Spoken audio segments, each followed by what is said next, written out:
ভাৰত পাকিস্তান সীমান্তৰ শেহতীয়া পৰিস্থিতি কেনেকুৱা সকলোৰে মনত প্ৰশ্ন হৈছে কাৰণ কালি বিয়লি 5 বজাৰ পিছৰ পৰা যি যুদ্ধবিৰতি কাৰ্যকাৰী কৰা হ'ল ভাৰত আৰু পাকিস্তানৰ ফালৰ পৰা কোনো পক্ষই প্ৰথমতে আক্ৰমণ নকৰে বুলি এই যুদ্ধবিৰতিত কোৱা হৈছে কিন্তু তাৰ পিছত আমি দেখিছিলো যে যুদ্ধবিৰতিৰ মাত্ৰ 3 ঘণ্টামান পিছতেই পাকিস্তানৰ ফালৰ পৰা ইছলামাবাদক বিশ্বাসঘাতক বুলি এটো কাৰণে ক'ব পাৰি কাৰণ তেওঁলোকৰ চৰকাৰে শাহবাজ শৰীফে যুদ্ধবিৰতি কাৰ্যকাৰী কৰাৰ পাছতো কৰবাত নহয় কৰবাত পাকিস্তানী সেনাই কিন্তু সেই যুদ্ধবিৰতি মনা নাছিল কিন্তু তাৰ পিছত তেওঁলোকে যেতিয়া আক্ৰমণ কৰিছিল তাৰ পিছত ভাৰতৰ সেনাৰ ফালৰ পৰা কোৱা হ'ল যদিহে পুনৰ আক্ৰমণ কৰে তেন্তে কিন্তু যুদ্ধবিৰতি নাথাকে অধিক ভয়ংকৰ পৰিস্থিতিৰ সৃষ্টি হ'ব ভাৰতে অতি ভয়ংকৰকৈ আক্ৰমণ কৰিব প্ৰত্যাক্ৰমণ কৰিব তাৰ পিছৰ পৰিস্থিতি কৈছো এতিয়ালৈকে বিয়লি কালি বিয়লি 5 বজাৰ পিছত যেতিয়া যুদ্ধবিৰতি কৰা হৈছিল ডোনাল্ড ট্ৰাম্পে এটা টুইট কৰিছিল তাৰ পিছতে সমগ্ৰ বিশ্বই দেখিছিল যে ভাৰত আৰু পাকিস্তানৰ মাজত যুদ্ধবিৰতি হৈছে তাৰ পিছতো কাৰণ এটা কথা আমি সকলোৱে জানো বা এটো ইতিহাসত আছে যে পাকিস্তানী সেনাই তেওঁলোকৰ চৰকাৰৰ কথা নেমানে আমাৰ যেনেকৈ ভাৰতীয় সেনা আৰু চৰকাৰৰ মাজত বুজাবুজি আছে বা চৰকাৰৰ যেটো কথা থাকে ভাৰতীয় সেনাৰ সেই মাধ্যমেৰে যায় কিন্তু পাকিস্তানী সেনা আৰু পাকিস্তানৰ চৰকাৰৰ মাজত মিল নাই তেওঁলোকে নিজৰ মতে নিজে কাম কৰি থাকে কিন্তু পাকিস্তানী সেনাই দেখিছিলো যুদ্ধবিৰতি উলংঘা কৰি কি ধৰণৰ পৰিবেশৰ সৃষ্টি কৰিছিল সীমান্তত বিশেষকৈ পুঞ্চ ৰাজৌৰি উৰি অমৃতসৰ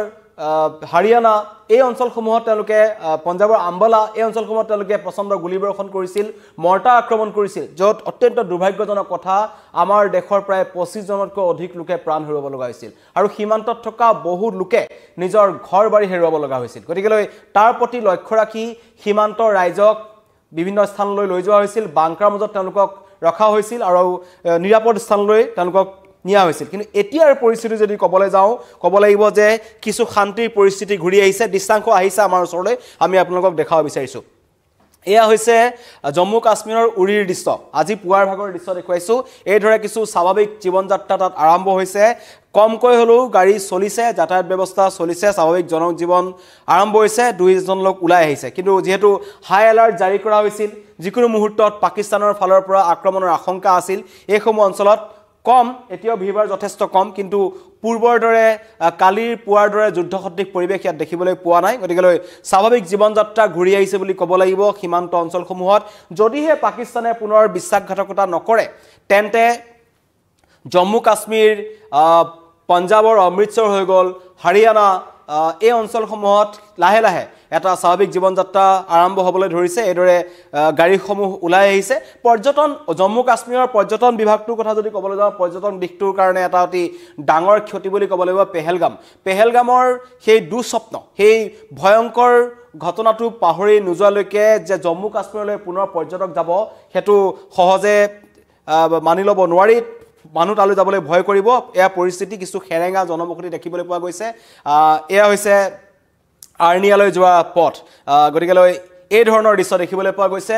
কাশ্মীৰ লোকসকল ওলাই আহিছে কিন্তু সকলোৰে মনত শংকা আছে যে যিকোনো মুহূৰ্তত পাকিস্তানৰ ফালৰ পৰা বিশ্বাসঘাতক পাকিস্তানৰ ফালৰ পৰা আক্ৰমণ হ'ব পাৰে এয়া হৈছে দূৰৰ পৰা দেখুওৱা হৈছে এয়া জম্মু কাশ্মীৰৰ দৃশ্য এইদৰে সাধাৰণ লোকসকল ওলাই আহিছে ৰাজপথলৈ আৰু কমকে গাড়ী কিছুমান চলিছে গতিকে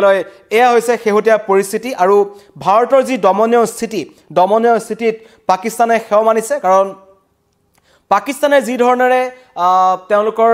সীমান্তত তেওঁলোকে যি কাৰুপুৰুষালি দেখুৱালে সমগ্ৰ বিশ্বই দেখিলে আৰু বিশেষকৈ তেওঁলোকৰ ফালে এটো কথাও কোৱা হৈছে যে পাকিস্তানৰ ফালৰ পৰা যেনেকুৱা ধৰণৰ আক্ৰমণ যদি পুনৰ হয় যে তেওঁলোকে যেনেকুৱা ধৰণৰ ড্ৰোন আক্ৰমণ কৰিবলৈ চেষ্টা কৰিছিল মিছাইল আক্ৰমণ কৰিবলৈ তেওঁলোকে চেষ্টা কৰিছিল তেনেকুৱা ধৰণৰ যদি আক্ৰমণ পুনৰ পাকিস্তানে কৰিবলৈ চেষ্টা কৰে তেন্তে কিন্তু এবাৰ ভাৰতীয় সেনাই প্ৰত্যাক্ৰমণ কৰিব বুলি জনা হৈছে কোৱা হৈছে যে এবাৰ যুদ্ধবিৰতি নাথাকে তেতিয়া ভাৰতে কিন্তু উচিত পদক্ষেপ গ্ৰহণ কৰিব আৰু সমগ্ৰ বিশ্বৰ কথা চিন্তা কৰি সমগ্ৰ বাকি যিসমূহ দেশ আছে ইউৰোপ ইউনিয়নৰ দেশসমূহ আছে আমেৰিকা আছে সেই দেশসমূহৰ বুজাবুজিত আচলতে তেওঁলোকে ক'লে যে দুই পৰমাণু শক্তিধৰ দেশৰ মাজত যুঁজ হ'ব নালাগে যদি যুঁজ হয় দুই পক্ষৰ মাজত যথেষ্ট ক্ষয়ক্ষতি হ'ব বাণিজ্যত প্ৰভাৱ পৰিব দেশৰ অৰ্থনীতিত প্ৰভাৱ পৰিব এনেকুৱা কিছুমান কথা চিন্তা চৰ্চা কৰি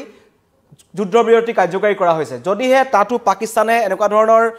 এয়া পুনৰ পূজা পাতল আৰম্ভ হৈছে মন্দিৰসমূহত যিসমূহ মন্দিৰক টাৰ্গেট কৰি লৈছিল পাকিস্তানী সেনাৰ ফালৰ পৰা আৰু বিশেষকৈ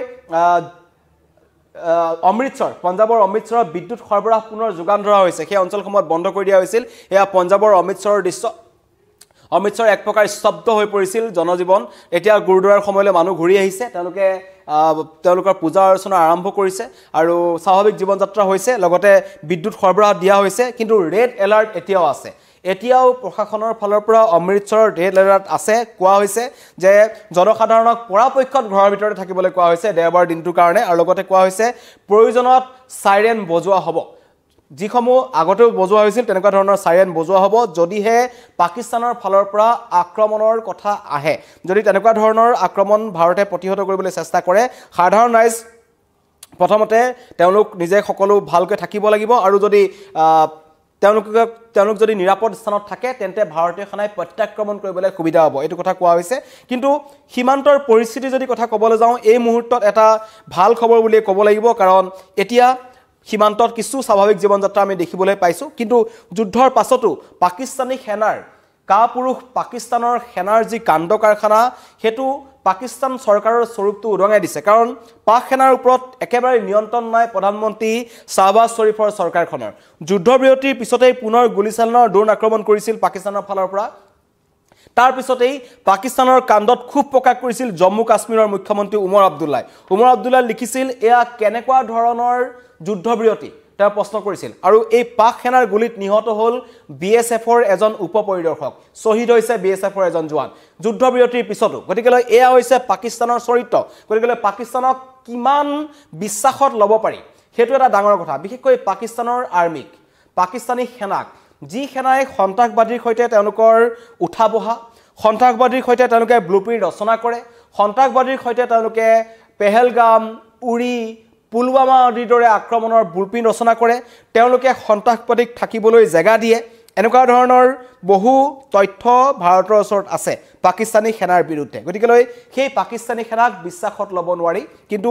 ভাল খবৰ বুলি ক'ব লাগিব দেশৰ বাবে যে পৰিস্থিতি বিশেষকৈ সীমান্তৰ যিসকল ৰাইজ আমি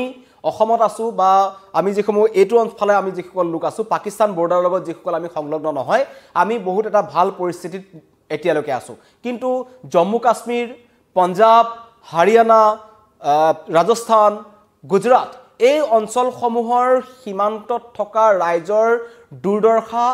আপোনালোকক বুজাব নোৱাৰো বা আপুনি মই সেইটো বস্তু উপলব্ধি কৰিব নোৱাৰো কাৰণ সেইসকল ৰাইজে ঘৰবাৰী হেৰুৱাইছে আপোনজনক হেৰুৱাইছে 25 জনকৈ ভাৰতীয় লোকৰ মৃত্যু হৈছে তেওঁলোকে দীৰ্ঘদিন ধৰি আপোন ঘৰখনৰ পৰা আঁতৰি থাকিব লগা হ'ল এয়া হৈছে পঞ্জাবৰ অমৃতসৰৰ দৃশ্য কাৰণ পঞ্জাবৰ অমৃতসৰ আম্বালা এই অঞ্চলসমূহক পাকিস্তানে টাৰ্গেট কৰি লৈছিল তাৰ পিছতেই মন্দিৰসমূহ গুৰুদ্বাৰসমূহ বন্ধ কৰি দিয়া হৈছিল আৰু আজি পুনৰ স্বাভাৱিক পৰিস্থিতি ঘূৰি অহাৰ পিছত যুদ্ধবিৰতি ঘোষণা কৰাৰ পাছত এইদৰে শিখ সম্প্ৰদায়ৰ লোকসকল হিন্দু সম্প্ৰদায়ৰ লোকসকল বা মুছলমান সম্প্ৰদায়ৰ লোকসকল তেওঁলোকে নিজৰ উপাসনাস্থলীসমূহলৈ গৈছে তেওঁলোকে ভগৱানৰ ওচৰত প্ৰাৰ্থনা কৰিছে সীমান্তৰ ৰাইজৰ দুখ দুৰ্দশা কোনে বুজিব সেইটো আচলতে সীমান্তবাসী ৰাইজে বুজিব এয়া জম্মু কাশ্মীৰৰ দৃশ্য দুই এখনকৈ গাড়ী ওলাই আহিছে কাৰণ পাকিস্তানৰ যি আক্ৰমণ পাকিস্তানে যি ধৰণেৰে ড্ৰোন আক্ৰমণ কৰিছিল তেওঁলোকে বাৰম্বাৰ গুলিচালনা কৰিছিল যুদ্ধবিৰতি উলংঘা কৰিছিল আৰু তেওঁলোকে পাকিস্তানৰ সেনাই বাৰম্বাৰ সাধাৰণ ৰাইজক আক্ৰমণ কৰি লৈছিল তাৰ পিছৰ পৰিস্থিতি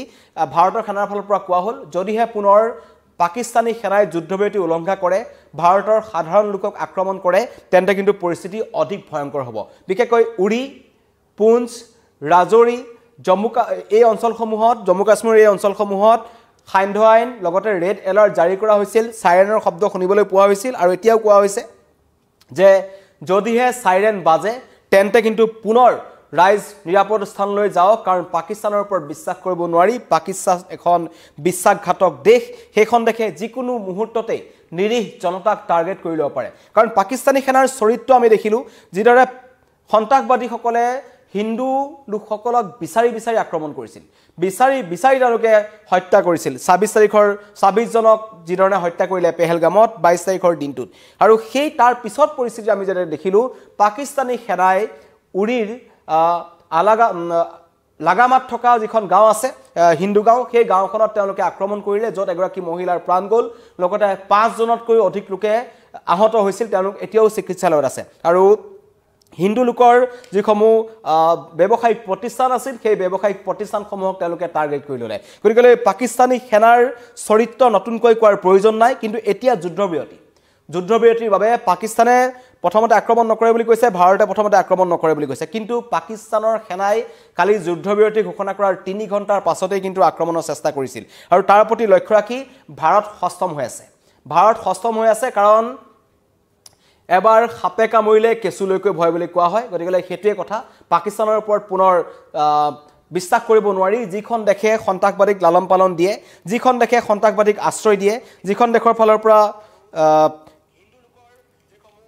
এটা যিসমূহ তেওঁলোকৰ ফালৰ পৰা আমি দেখি আছো ব্যৱস্থা আমাৰ ইয়াত কমেন্ট কৰিছে আচলতে জগন্নাথ যে ৰাজবংশী কমেন্ট কৰিছে কেৱল দম দিয়ে থকা হৈছে বুলি কৈছে নিশ্চয় আৰু পাকিস্তানক এই ক্ষেত্ৰত কিছু অধিক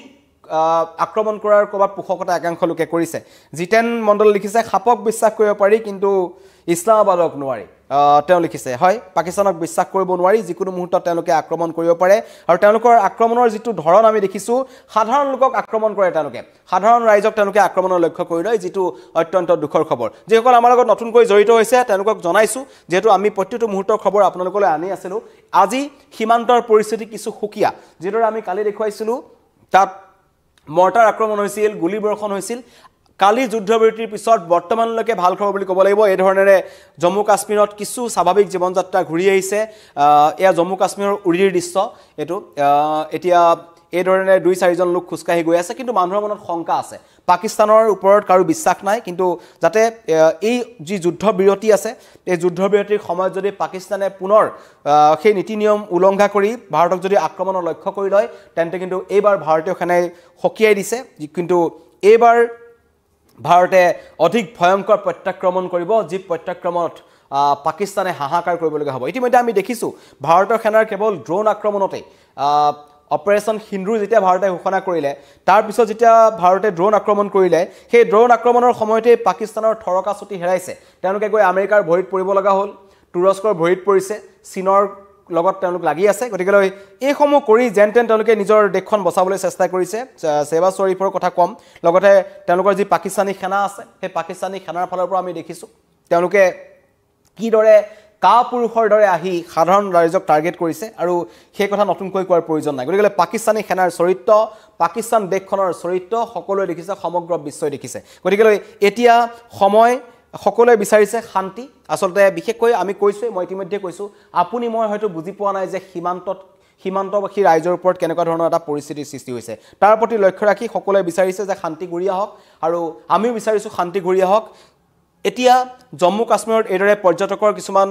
বাহন এটা দেখা পোৱা গৈছে কিন্তু পৰ্যটকৰ অৱস্থা তেনেই হেৰেঙা এতিয়া কোনো কাৰণত কোনো লোক জম্মু কাশ্মীৰলৈ যাব নিবিচাৰিব ভয় সকলোৰে মনত আছে নিজৰ প্ৰাণৰ মমতা সকলোৰে মনত আছে আৰু সকলোৰে ভয় আছে যে পাকিস্তানে যাতে পুনৰ পেহেলগামৰ দৰে ঘটনা সংঘটিত নকৰক পুনৰ সীমান্তত গুলিচালনা কৰি এনেকুৱা ধৰণৰ সাধাৰণ ৰাইজক যাতে টাৰ্গেট কৰি নলয় সকলোকে